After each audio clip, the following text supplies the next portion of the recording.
Guess what, ladies and gentlemen? We are back. Season 2. You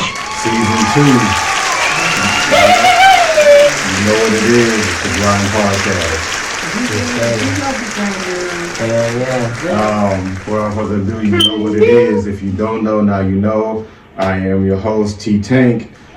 And this is my co-host, AJ180, King Jones. Turn around, baby, let's go. You already know.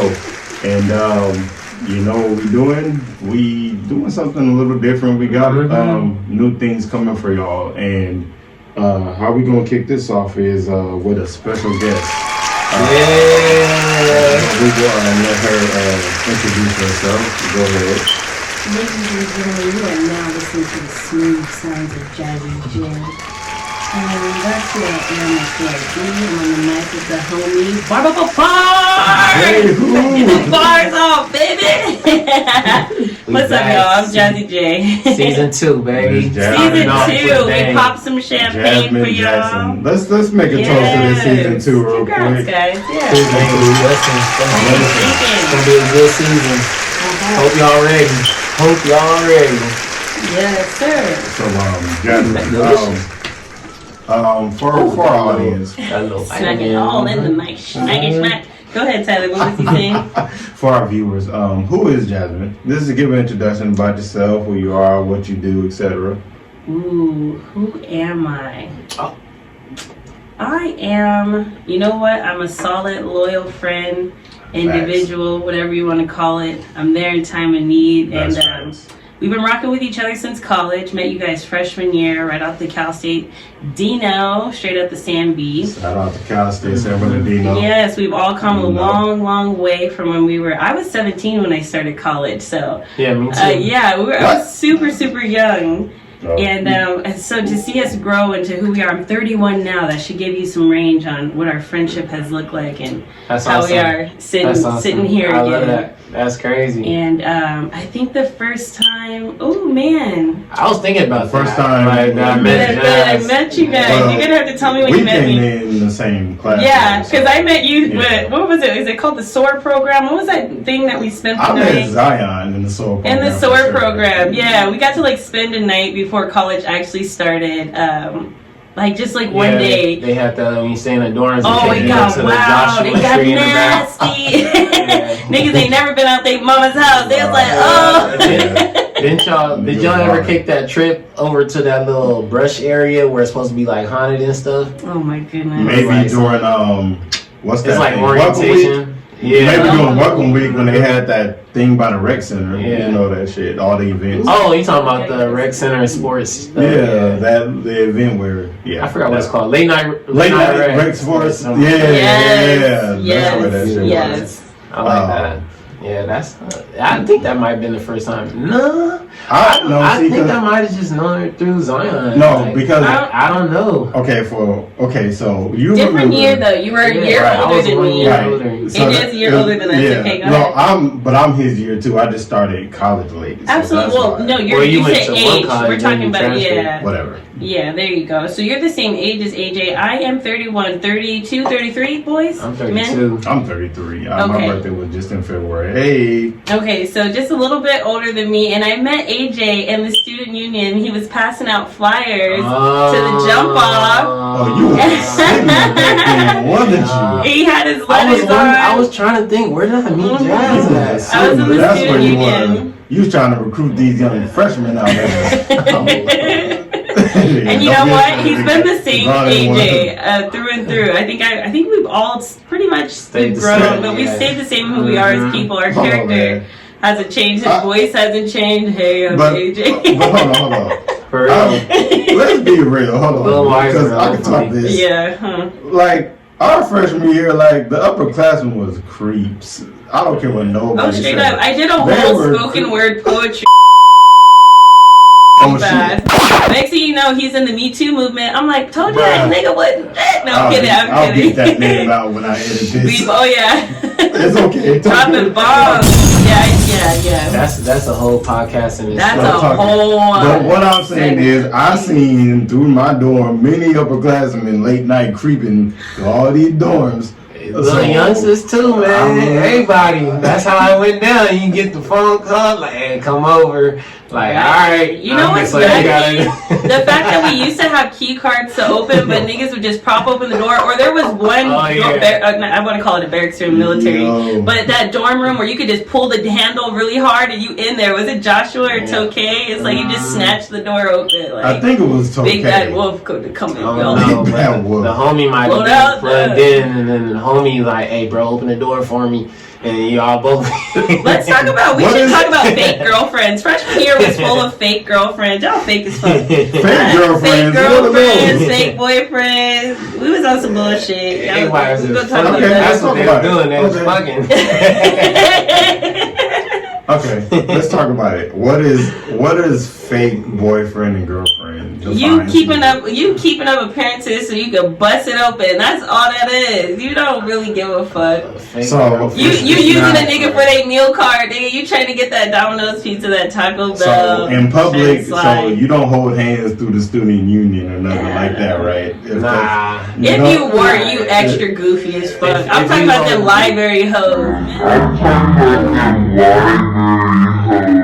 Man, I got the homie who worked at the library. Y'all be on that bullshit. What, the 5th floor? You already know what floor it was. Them study days. Y'all sick. Them study days. That was like low key studying shit. Like y'all just go up there, chill, talk, hang out. That was the spot though. I ain't even gonna. Exactly. Like I said, that's a whole. The library is so. Hey, but I don't know if y'all been to the CSU SB lately, but they got spots now, bro. They got the new student union. They got the library. They got the student union. If they had that, it's awesome. If they had that while we were there, we would have gotten into a whole lot more bowling parties. You don't understand what kind of bowling. They have a bowling like alley in that shit now. See, that's not even a school no more. It's that's not. A club. Listen, that's a fucking if club. they gave us access to what they have now, we would. It's nice, bro. A longer time to graduate college. I'm going back. That's how I know. Don't bring us back in there. Credentials. I'm just pulling it a little bit in the middle, but I think I'm going back to AJ. I think I'm gonna get my PhD and really be Heck yeah, why not?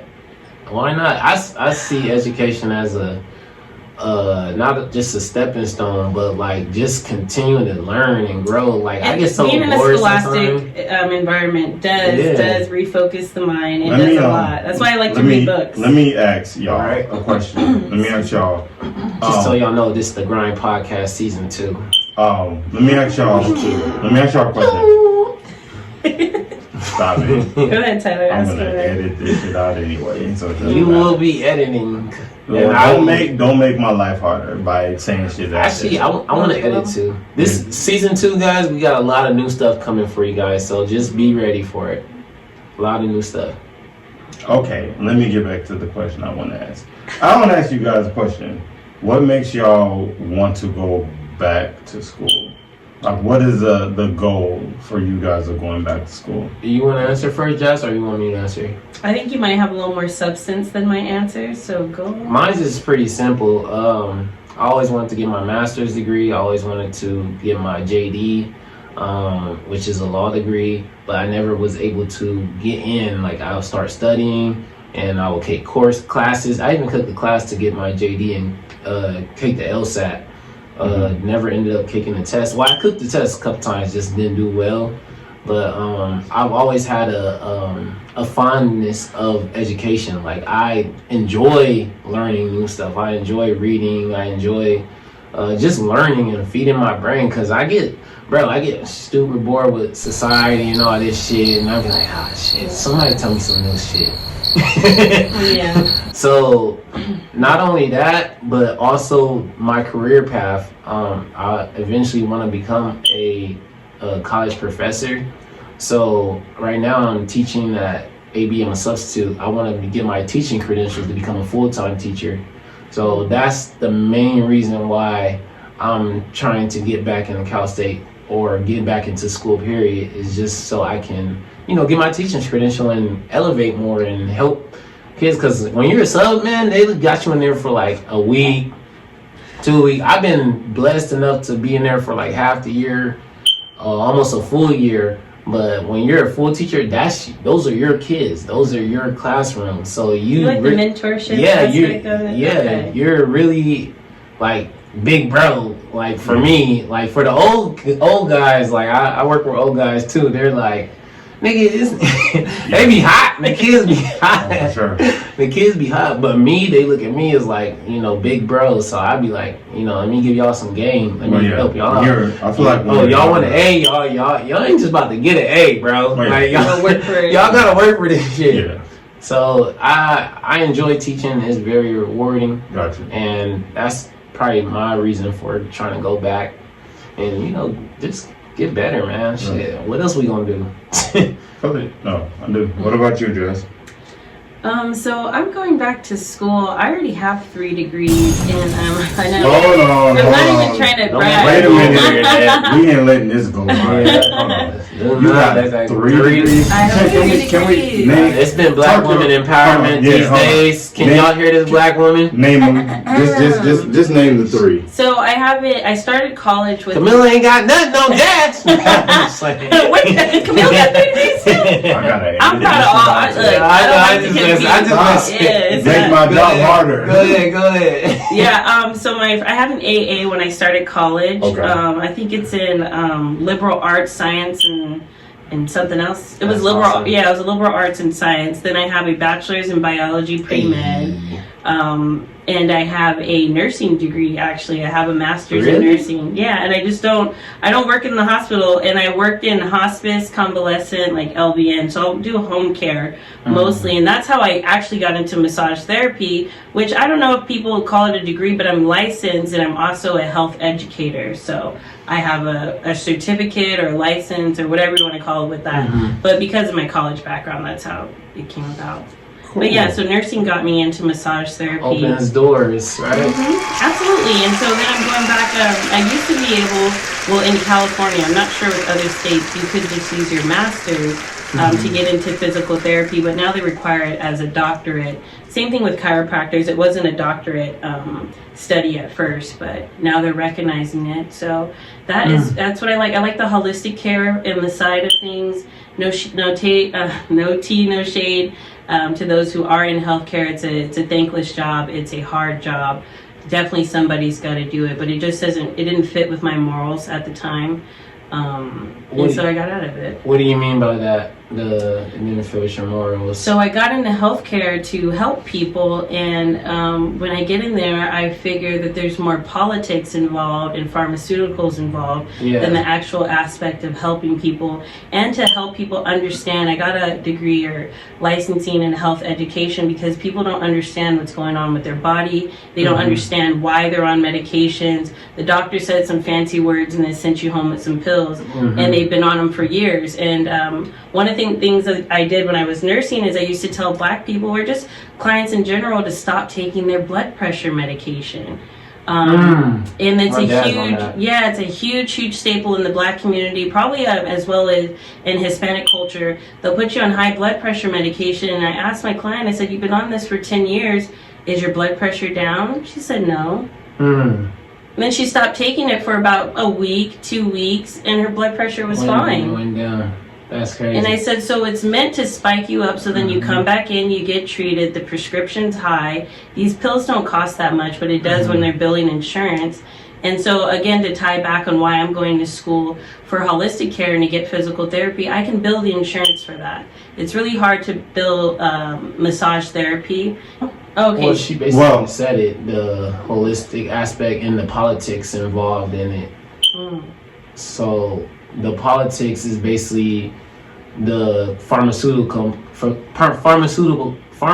companies lobbying politics, so they make people take vaccines, they make people do these basically take these prescriptions that they really don't even need, because holistic size is I've had this intuition for a long time. Your body's gonna heal itself. You know what I mean? Yeah. There's some people that literally don't take medicine at all, and just let their natural. I take vitamins. Don't get me wrong, but I haven't taken no vaccine.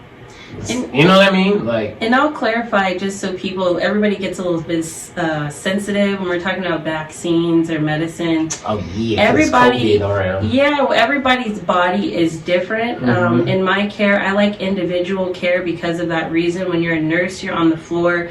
You're walking the floor about 12 patients. You've got 12 hours to get paperwork done, do any prelims that you need to do with either of your clients. You don't have time to build a rapport to see what's going on unless they're always in the ER or whatever, or you become their charge nurse. But in that aspect, you're not able to give an individual care. You're giving what the textbook said. This should cover everything, and they send you home with that. And that don't work for me, and the side effects might be really bad for me. And so why I like it, we don't have the time to figure it out, and that's not helping people, and we're not educating people. You shouldn't be in the emergency room for a tummy ache, okay? You shouldn't be in the emergency room for anything where you can go and get Benadryl, you can go get a Tylenol. I went to the emergency room. I didn't know I had the flu, okay? I'd never gotten it before.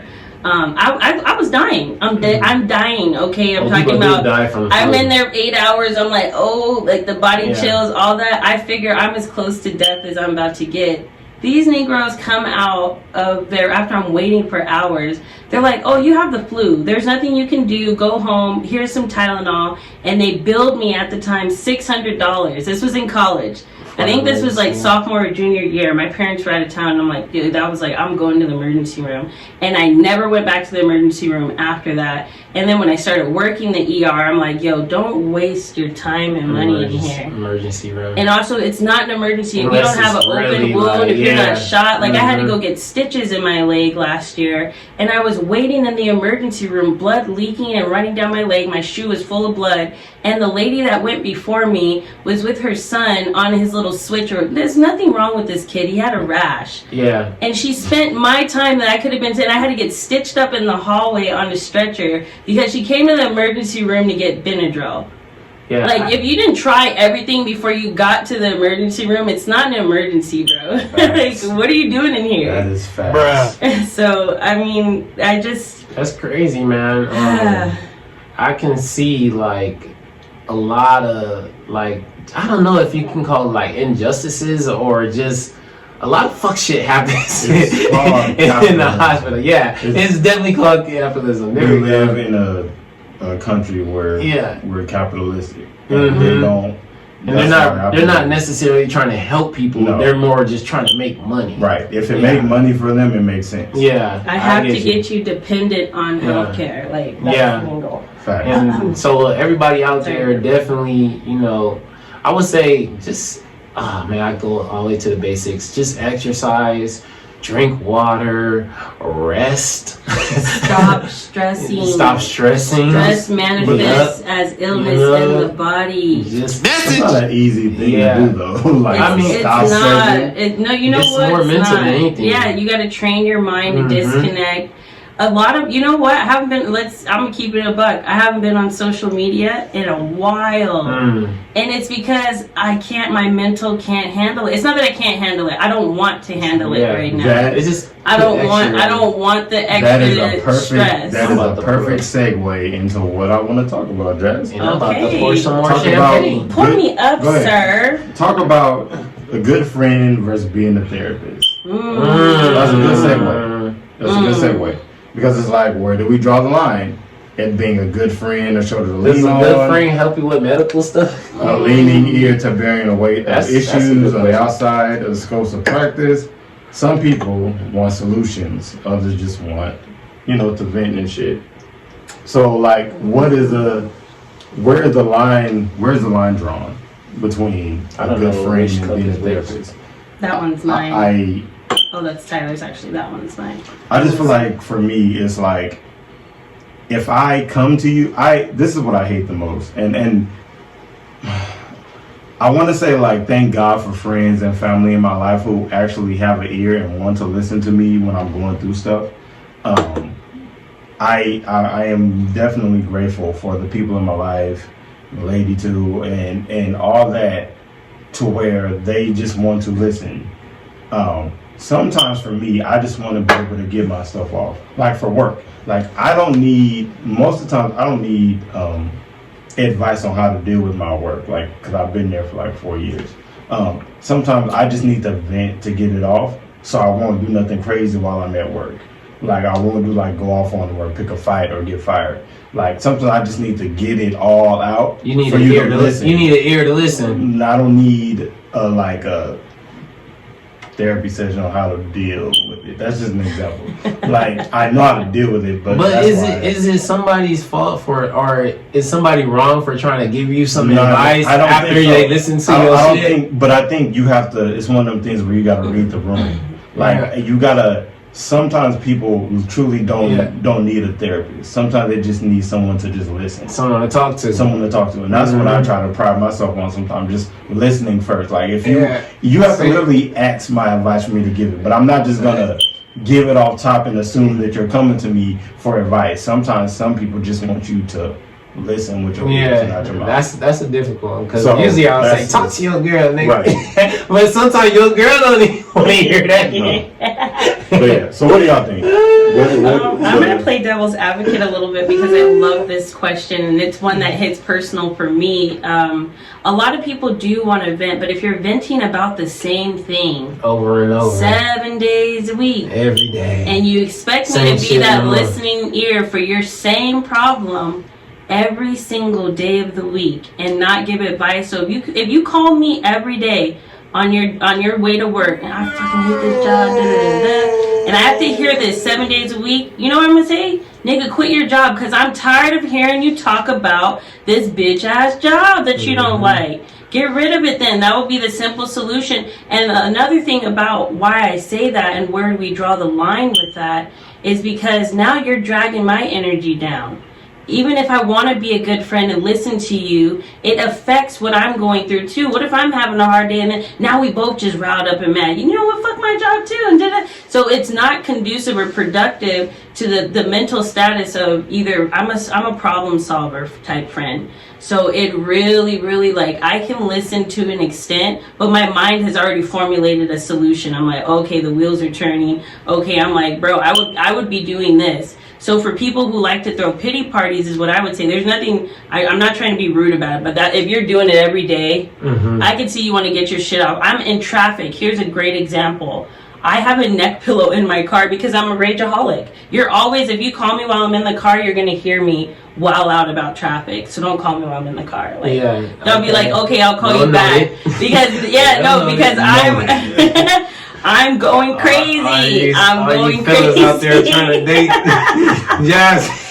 Nobody trying to do Don't call her. Wow, she's in traffic. Traffic. I'm late. You're gonna wait somewhere. Wait till she get home, nigga. Wait till she get home, nigga. I'm trying to tell you, but it's hard. Maybe it might help though. I don't know. Nigga might calm you down. It might. Some days when you're having that long drive, it might. But again, you just have to. You want people to read the room with your feelings. Also, read the shoulder that you're crying on. You know what I mean? And if you're also that friend where only you can get your shit off, and then when it's time for me to tell you my problem, I gotta go. Oh, I'm at work already. It's like, damn, nigga. What? You know what I mean? So, and then what are our expectations of people who are just friends?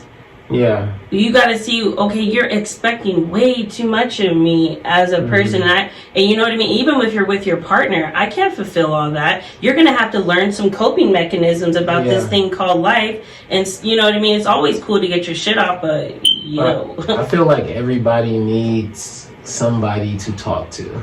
Absolutely. Or else everybody will go crazy. Talk to yourself. I love talking to myself. I talk to myself. I talk to God. I talk to all that. I talk to my friends. Like, communication is key to any kind of mental issues or just life, period. You know what I mean? You need somebody to get your shit off and just kind of cross-check. Like, no, I ain't crazy, my nigga. Like, I ain't crazy. I know I ain't crazy. Like, you need a balancer for sure. You need someone that balances out, because we all have snappy moments. We all have things that upset me, and some people are calm about that. Like, you shouldn't let that get you riled up. Which sometimes, if you, again, do you want to listen to advice? And then, I mean, I would just, from me as a grown up, because I'm a problem solver. Preface, hey, I got to get my shit off right now. I'm having a tough day. That lets me know, Jasmine, open your ears and not your mouth. Yeah. You know what I mean? And I start telling people that because I don't know what you want. You just calling me out the blue with some,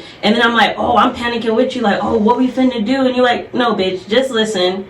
And I'm gonna call the next friend and get this shit off too. But you know what I mean? But it's like, okay, well, don't rile me up. Then I know how to center my energy when I'm conversing with you. I think to Tyler's point is saying, like, when is too much? Like, when is not a good time to dump on your baggage to Tyler or dump all your baggage to me?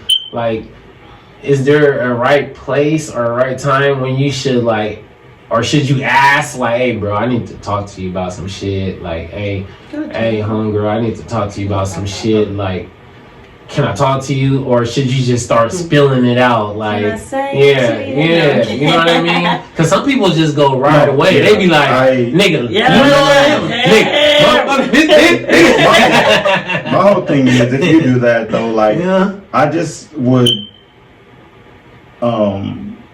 I would encourage people to consider how the other person feels. Like, ask about how they're doing, how their day is going, and all that. Don't just dump your shit on people. As soon as you answer the phone, like, thank God. Because you don't know what they're going through that day. Absolutely. Yeah. You don't know what's going on with their life. So if you don't stop and think about, like, hey, and maybe that don't work for everybody, but it works for me. Like, the way sometimes I deal with my drama in life is to actually be there for somebody else. Yeah. Like, to like, stop, hey, what I'm going through and be like, let me help somebody else. That, for me, sometimes that relieves me of what I'm going through a bit. Now you're not thinking about your issues. You're trying to help somebody with theirs. I can agree with that too. So I would definitely encourage people just to maybe stop. If you're going to dump all this shit, like, hey, well, you don't know what the other person is going through. Let me ask how they're doing. What can I do? But I always applaud those kind of people who are still willing to take in what somebody's still saying. Like, you know, those are the strongest people I know. Like, they can have all kind of shit going on. Pops gone, you know, people in the hospital.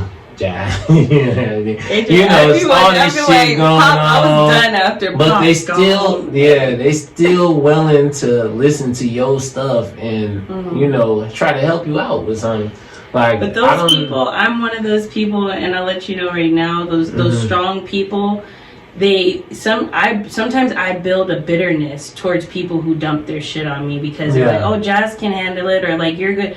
And I'm like, okay, now you're abusing the friendship. Now you're abusing the listening ear. Now you're treating me as a free therapist, because there are people who get paid to hear this shit. And for me, I see a therapist. So I just had my therapy appointment.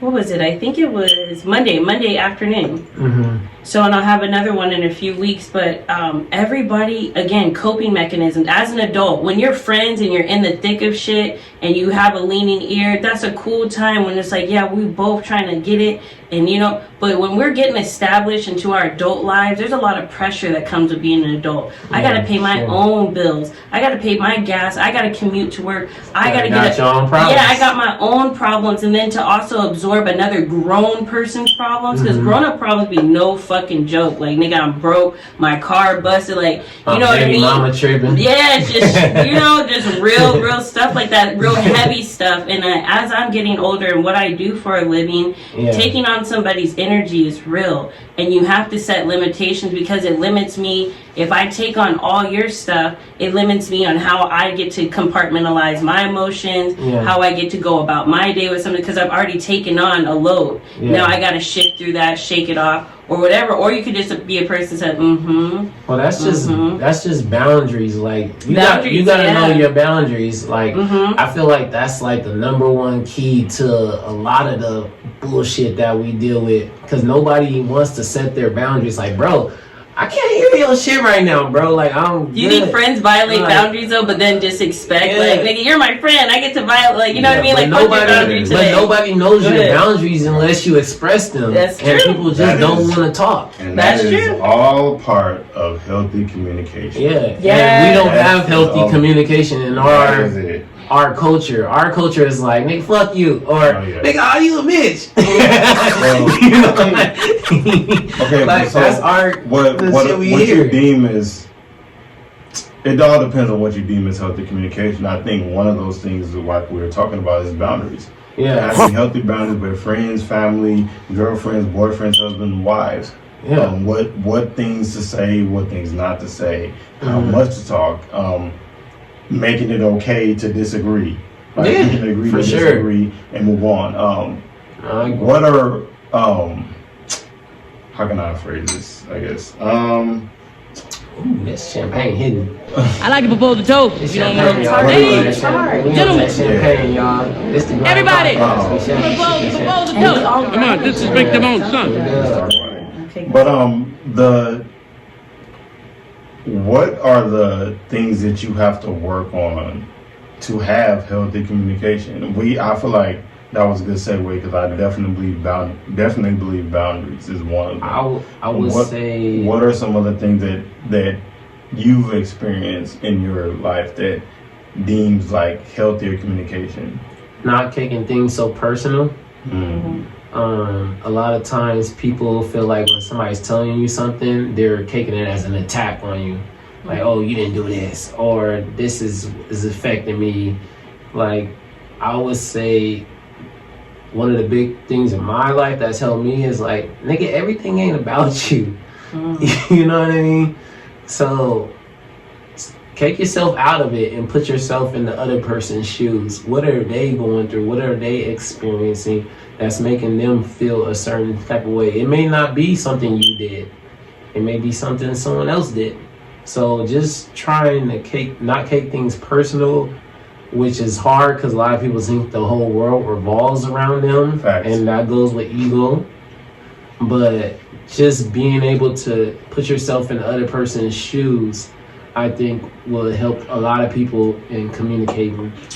Because I know it's easy to take things personal out. Oh yeah, you know what I mean? People. Oh, this shit about me. Oh, this post about me. Like, People this on her have story, dealt with a lot of trauma in their life, and things are triggers. And if you don't know people's triggers, you're gonna wonder like, oh, why did he or she spaz out on me for saying something simple or what I deem as simple? Because you're not thinking about what they've been through and what people have told them that have brought them to a space to where they get offended, mad, or shut down. You don't think about that. And for me personally, that's where my healthy communication had to grow because mine too. As a kid, I was always, I don't want to say shut down. I would just want to say like the woe is me, like if I'm going through something, if I feel something, then they're gonna be like, oh well, I'm going through this too. So what are you complaining about? It's one of them. Not exactly a little, but paraphrasing. So it's like I can't say like, hey, I'm having a bad day. I can't say, hey, I'm going through X, Y, and Z because they're gonna automatically be like, I'm going through this X, Y, and Z. And then it turned into what I learned growing up as I grew up around a lot of people who feel self-entitled to say what they want to say and get their stuff off and have no regard of how you're going to take it as far as your feelings. Yeah. And because they feel like it's the truth and it needs to be said, then it makes it all right in their mind. And that's what I adopted. So when I did that growing up, after that, I hid my feelings. And I grew up to think like, okay, I can say the absolute truth and it's okay. Forget how anybody feels about it. If I'm telling you the truth, is okay. Then I go to college and I deal with the same friends who think that, hey, you can say however you want to say it. You can get your shit off. You can say how you want to say it as long as it's the truth. And I'm like, that triggers back childhood. So I'm like, okay, what I'm learning now is you have to be gentle in healthy communication. And what I mean gentle is you have to watch your approach on how you talk to people. The approach is key. I can't just say what I want to say because it's the truth. Because sometimes, one, it may not be the right time. Two, it may not be how it should be delivered to that person. You have to figure out another way because of how they have dealt with things. You may say one or two words and say it in the tone to where it triggers something that they have dealt with and they haven't fully healed from a long time. And that's what the key thing for me in healthy communication I'm learning is, I will tell the truth. Yes, I will hold you accountable, but I have to be gentle and walk in the love so you can receive it that's what was the key word, especially if you want them to receive what you're telling them. In a loving manner. Yeah. Even if you disagree, we will do that in a meaningful way. I'll give you one. Even me starting to coach baseball and stuff, sometimes people don't take the gentle or kind approach. They only know from the hard correction, the hard truth, or the tough love. Like, nigga, you fucking up. Do this.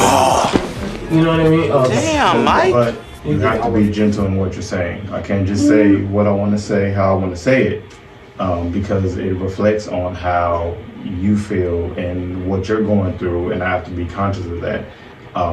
It has to be a way approachable to where you're doing it in love, to where the person receiving it in love. Even if we agree to disagree, they know that it's in love with everything I'm saying. Even if I'm holding them accountable, it's in love. I can't just say things off the wall and justify it because I'm just telling the truth. Mm-hmm. I agree with you, bro. I was just saying that, sometimes the approach depends on the person. So sometimes, you need a little bit of a softer hands. They call it soft skills, where you're able to hit somebody on a more personal level. But other people, especially kids, they need a firm hand to where you gotta correct them, like, hey, do this or stop doing that. And it's kind of hard with adults. I would say maybe you need to be able to level with them, because adults feel like maybe they know more or have a better understanding of the world. But it's on a person by person basis. I just know, me working with kids, sometimes you gotta just like, hey, y'all do this. But even them at times, but they go through stuff too. Yeah, but exactly. Even them at times, you need to connect with them on a personal level to be able to speak to them. Like, I always figured, like, if I don't know you, like, why should I even listen to you? You know what I mean? Like, are you giving me game? Or right now, as an adult, I'll listen to anybody who got something to say. Like, if you got something to say, and I'll listen. Like, I'm not tripping. I'm cute. But if it's somebody like young, they're usually like, what the fuck is this old nigga talking about? You know what I mean? And I don't know if it's a sense of pride, sense of ego. Like, I know everything in the world, but it's definitely an approach. I would say the key is an approach. It's life experiences. Yeah. Like, my God, I was tripping off that, I think, yesterday. I'm like, I was going back to how I grew up and what my uncles taught me on how to be a man. And I was like, I seen them as such elder statesmen, even though they weren't old, but I seen them as these old, wise men. Yeah. And I never seen myself there until now. I'm 33, until I was put in a position and questions to ask, like, wow, like, well, are you going to teach X, X, Y, and Z this, or so-and-so this? And I'm like, wow, like, I felt myself talking just like my uncles used to talk when I was little. I was like, yeah, I've arrived here. Like, I can give advice. Like, and I think I can give my life experience of what I know and what I've learned to younger. I didn't think that came to like fruition. Bro, I really feel like that's been the missing key. Like, as far as like boys becoming men, is the guidance, the lessons, the mentorship, and I feel like that's been lacking, because a lot of our men went to jail, or they died, or they just don't give a fuck. You know what I mean? Right. And it's becoming more better now, because now we have the internet. You can plug into E.T. You can plug into Jeremy Anderson. You can plug into Inky Johnson. You can plug into my frat brother Charles Oglesby. You can plug into Antonio Tobes. Like, we're so much more communication based now than before. I feel like there's no no excuses of why we shouldn't be prospering, especially as men. You know what I mean? But what you think, Jess? Oh, I said about healthy communication. You know what? I like the whole conversation. I have some challenging views on healthy communication. We talked about actually 3 different categories. So we talked about emotional intelligence. We talked about maturity-wise when you're having conversations with people. And then we also made it a point to... what else were we talking about? As far as how people perceive the approach. We have to be delicate. So here's how I run things, and here is just my stance on how I deal with people. If you are a child, I believe in being direct but respectful. There are a lot of mistakes that my parents made in healthy, effective communication and just being on some Matilda shit, like I'm bigger than you, I'm the grown up, shut the fuck up, authority, do what I say, like that's so how they always come. Yeah, that blind authority, like, and a lot of times, and this time where I'm seeing my friends that have children and watching these children grow up, children watch, see, hear everything. They will put you up on game when you're lacking, and they are super honest. They don't mean, it's not offense. Like for me, a little kid is like, oh, you didn't comb your hair today, or like, oh, your breath stinks. It's like, oh, you'll check me, but I'm like, I've been around all these adults who want to have a politically correct or like a social, like, oh, I don't want to offend her, and I'm like, yo, tell me there's a booger in my nose. That's how I'm very direct with people. You know what's funny? And, I didn't mean to cut you off. Go ahead. Some adults will even get like insecure and like super insecure. Just because of tell us. And I was get all hurt about it. Like I'll tell this story again and again. My baby sister, and I'm like 9 years older than her. So we have her in the store, and she saw this fat white man with a beard. She goes, "Hey, Fat Santa!" And just like Stewie Griffin with like the little trombone following this fat man, she was like, "Fat Santa, like you're a fat Santa." Where's his mama? And then her mama at? My mom, they were like, "Shush, be quiet, like you're embarrassing." But we're also laughing because the guy is laughing, and he's like, "You know what? I am fat," and he's like, "Yeah, I have a white beard," like, and he was like, "Man, like." So for him, it would be, but I was like, for anyone else in this climate now, they'd be like, "Shut up, you little bitch!" Like, damn, why are you talking to a 5-year-old like that, bro? Like, you know what I mean? Calm down. But I really think there's a lot to learn in that, and I was jotting down notes. So why don't people like grown-ups or adults respect younger adolescents? Like, do they feel like they should just do what they say and not listen, or do what they say and don't have any questions about it? No, you hit that right on the head when you said ego. Ego rules everything, and that has a lot to do with emotional intelligence. When you're talking to a child, they don't have the capacity to control their emotions yet. That part of their brain hasn't clicked on. And so when a lot of people are like, oh, they're trying to feed the child too much, and that part of my, like, you're pissing me off. I remember my dad, instead of like hitting us, you ready to, you taking a shot? We about to take shots. Go ahead, we can take a shot. Go ahead, pour me up. But I'm going to keep, rolling. The champagne is, I should have got another bottle of champagne. I always bring 2. Season 2. No, my dad would lecture us, and I'm like, yo, just spank me, just whoop my ass. I'm tired of this nigga talking, like, because I didn't have the mature mindset for it or the emotional intelligence to soak in what he's saying. And at 31, I remember every single one of those words that he said to me. Wow. You know what I mean? It didn't resonate then. I'm like, shut up, nigga, I don't want to hear what the hell you have, because you pissed me off because you caught me in some shit I wasn't supposed to be doing.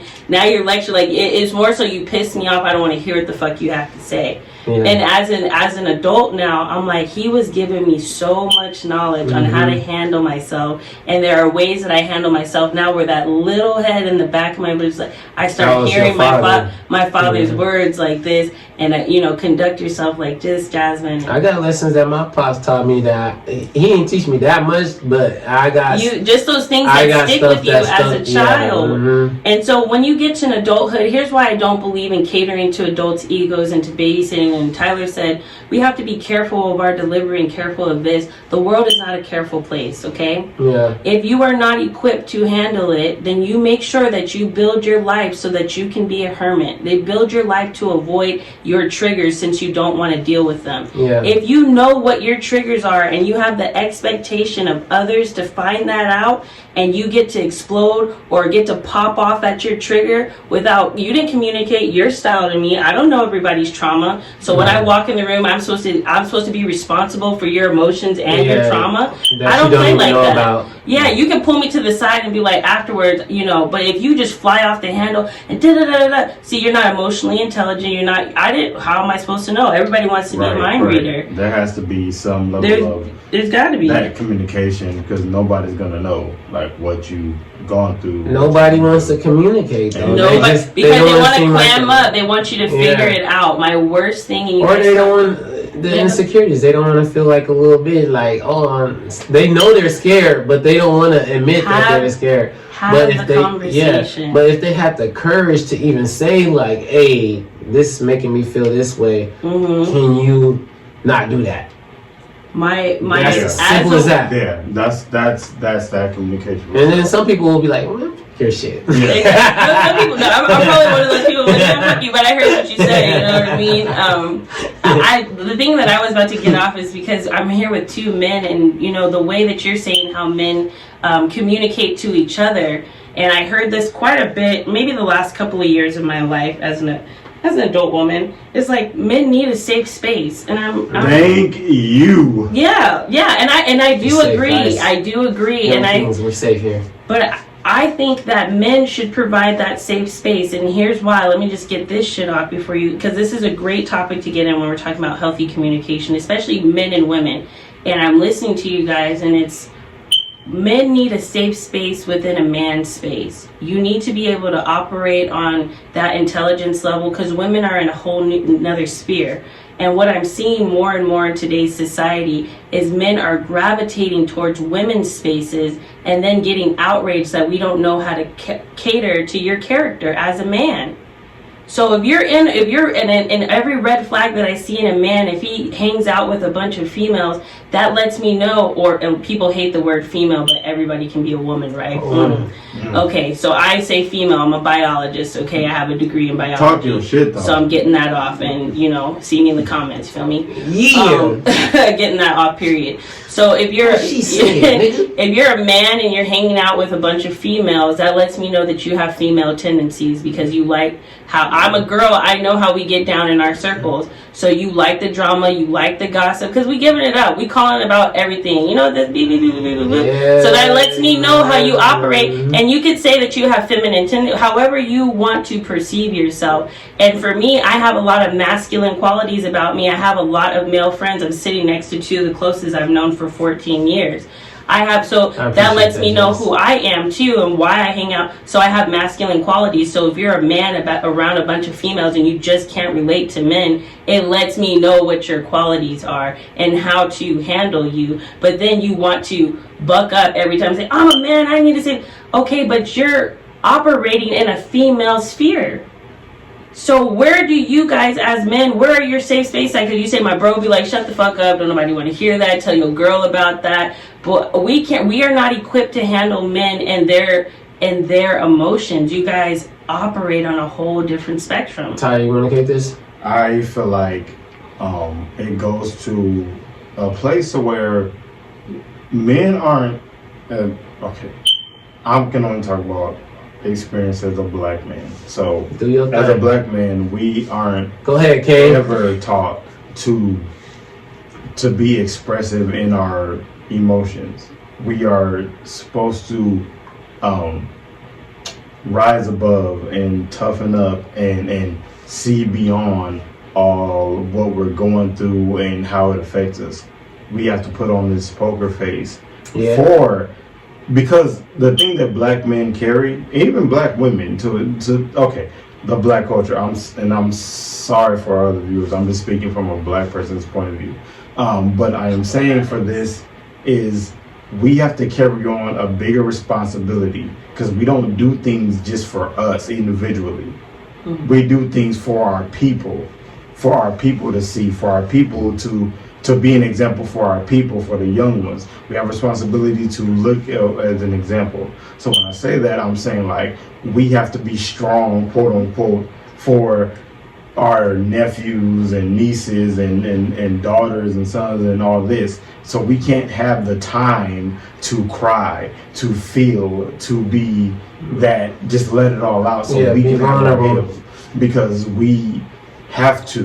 We've always been taught like we have to we can't show other people this notion that we're quote unquote weak, that we show this vulnerability. Yeah. Like you saying. I think just to keep it at like a plain and simple, like niggas don't want to look weak. but that's where that I feel like. But that's where that comes from. But think about think of what that shit is taught from. Like, and especially if we don't grow up like we've talked about in past episodes, where we have not had our fathers in our lives. Yeah. And what course has that taken in our lives? Yeah.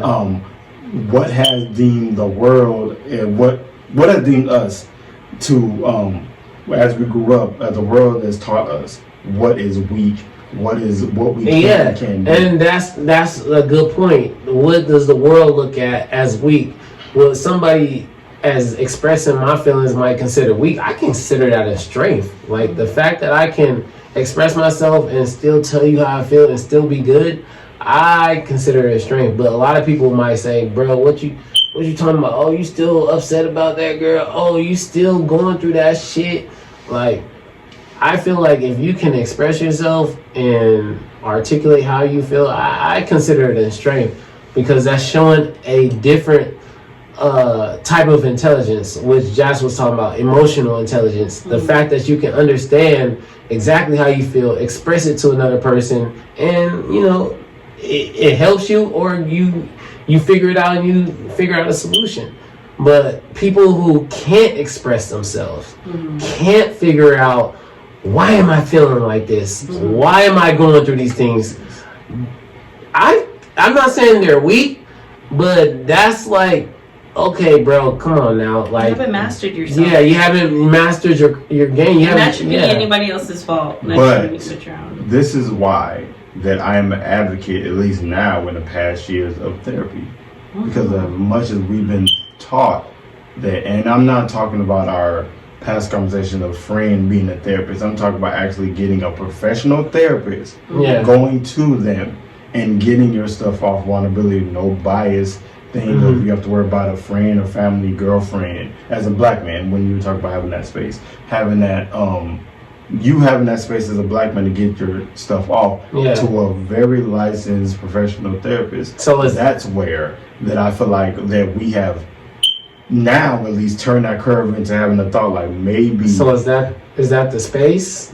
Like, is that the space? Because niggas don't. I feel like. I mean, I talk to my boys. No. Yeah, but it is. Can I sing? But it is. But is it the space? It is. I don't know, because if you go to a licensed therapist, bro, I'm talking about some I'm talking about some criminal shit. I'm bro. just gonna say, why does it have to go? If it's not, I'm saying, I'm a violent human being. Government shit, bro. Fuck that. If I am saying this, if you have tried everything else and it did not work, what is the harm in trying that? That's what I'm saying to our black men out there that think that this is the host and they trying to give you all your money just to like say some shit like it's the fear, bro. It's the fear, because if you go to your homies and you feel like, oh, they gonna make fun of you, that's fear.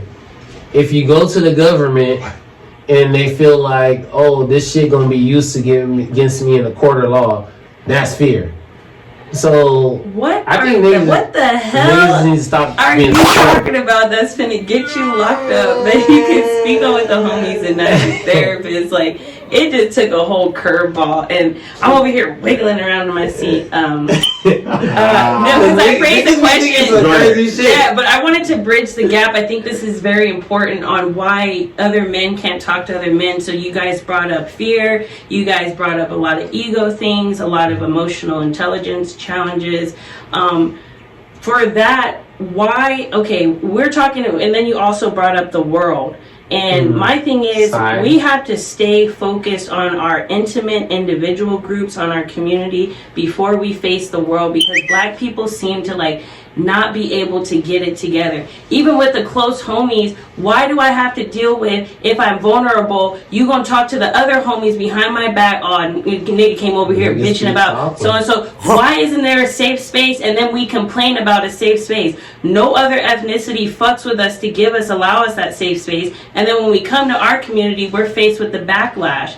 I am a woman, like, I give it up like this, but I invite you to correct me, but in a way that is, I don't even, you can correct me the same way I came at you, but I feel like we're more so in, like, now I gotta one-up you, I gotta tear you down, now I gotta put you in your place. That's because niggas be competing with each other for no reason. It's, okay, other so communities work with each other. If we know the problem, why aren't men trying to actively fix that instead of going into other circles and tearing down? Because now we have a divide and a bitterness between the women and the men in our community, because we're going to other people's circles that we don't belong in. I see it from time and time again. I'm sorry, it's cool to hang out like this. I don't want to cater to a man's problem that's bigger than me. It's not my job to find you a career path, to set yourself right. Now I'm playing a mothering role as a black woman. It's building bitterness in me.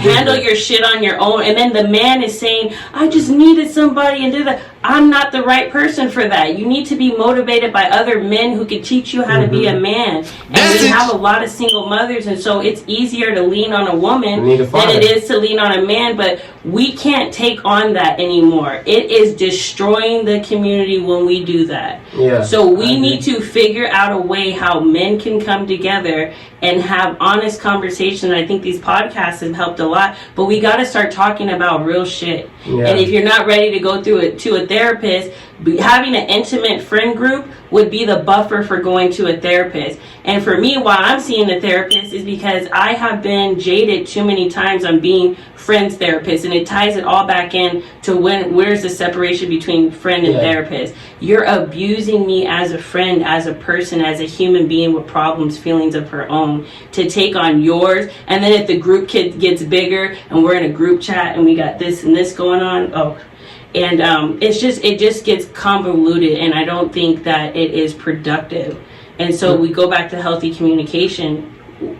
How do we open that circle up for you guys? How do we stop calling each other bitch niggas when we're trying to express our feelings? How do men start talking about that? I mean, I think niggas just, like I said earlier, niggas need to stop kicking shit so personal. Like, if you going through something, bro, just kick in the advice. You know what I mean? Like, maybe who do men listen to, though? Do you guys look at? That's the issue. Okay. You have to have men who think alike that can be that open and vulnerable enough to have that space. But we want the cool guys. We want the cool space. The problem is the receiver. Like, I always cook this approach. Like, if you have anything to tell me, like anything that can possibly help me, I'm gonna give you a fair listen. I'm not gonna shut you out. I'm not gonna call you a motherfucking bitch or whatever just because you're doing this. Like, if you got something to say, I want to hear it because it could possibly help me. But niggas don't stay open. They feel like they know everything. Exactly. Everything. I got this, bro. Don't trip. I got this. Nigga, I'm about to kick this 3. I'm about to shoot it. This is good, bro. Don't trip. But that's why they don't stay open. That's the thing. Like, niggas close off quick. And I commend you personally for you, but like, it's the only way I've gotten through. If we're talking about the masses of it all, like, there's no openness because they're going through their own what they feel like they have to be through their ego and pride. They can't show that what society deems as weakness in the black culture. So we don't. There's not many. I just don't circle of intimate. We need to build more confidence because I'm a type of person. I don't take things personal. You can come at me however, you know what I mean? There's very few things that can trigger me to be like, oh man, that's disrespectful. I can't have a conversation with you. So, and I check my feelings at the door when I'm getting criticism, and it's not all the time. I will have, but it's not a regurgitation of emotion. If you're laying into me on some shit that I should change, I marinate on that, and then I'm like, how is nigga gonna lay into me when you just did this shit to me yesterday? Like, how you gonna tell me not to? So then I start building up. So how do we as a group of people build that confidence where we can communicate, where we can receive constructive criticism? Because all we're going back, like, I really hate to be this, but black people, it seems like we really do love being the victim. Like we love to be woe is me, whoa, singing fucking slave songs. Like I need an excuse. Oh my god, this everything in the world is just everything is an excuse. And then I hate that as our culture because they always give us that slave background. But is it an excuse though? That's what I'm saying. It is an excuse. Victim mentality is an excuse because everybody else is able to. Everybody else is able to move on. I'm not saying move on in that way. But you can't tell. Yes, you know the problem. Fix it. Okay, let's evaluate this. You know the problem. Fix it. I'm some Kanye shit. Slavery was a choice. No, I'm kidding.